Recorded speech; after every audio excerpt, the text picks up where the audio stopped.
The DM52 is a very efficient drill for dry drilling when used properly. The two most common mistakes made by operators are 1. Pushing too hard, and 2. Trying to drill with a glazed bit.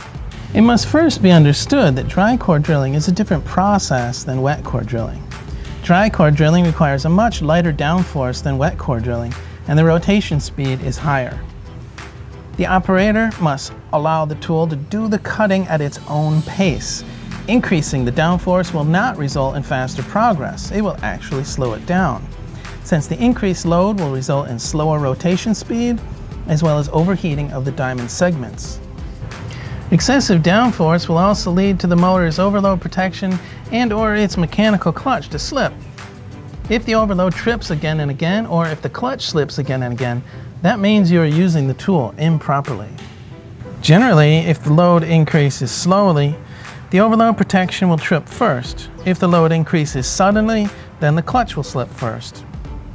Once the clutch slips, release the trigger. Do not allow the clutch to continue slipping.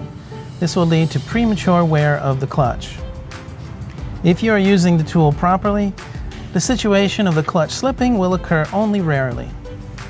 One must also understand the principle of how a diamond tool works.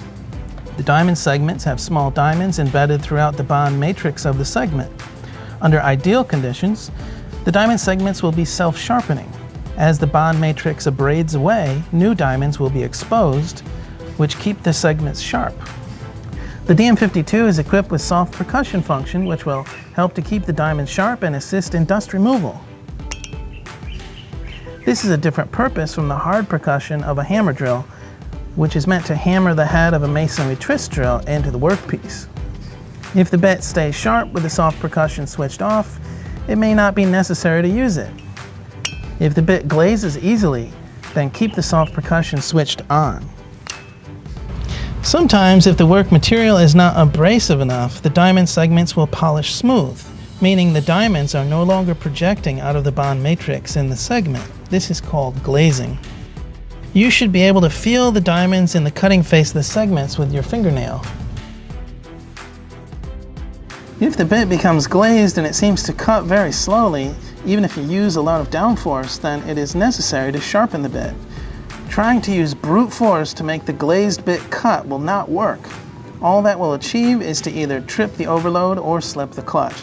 To sharpen the bit, simply drill into a sharpening plate a few times to re-expose the diamonds.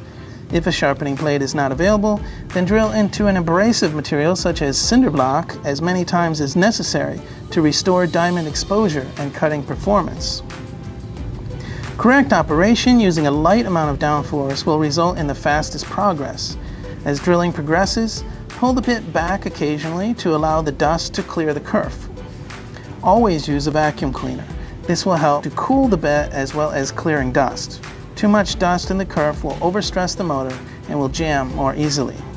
A small amount of rocking of the bit is acceptable to help cutting progress, but avoid large angles which will cause the bit to jam. If the bit becomes jammed, unplug the tool and use a wrench to rock the bit back and forth to free it. Do not try to free it by switching the tool on and off. That will only overheat the motor and slip the clutch.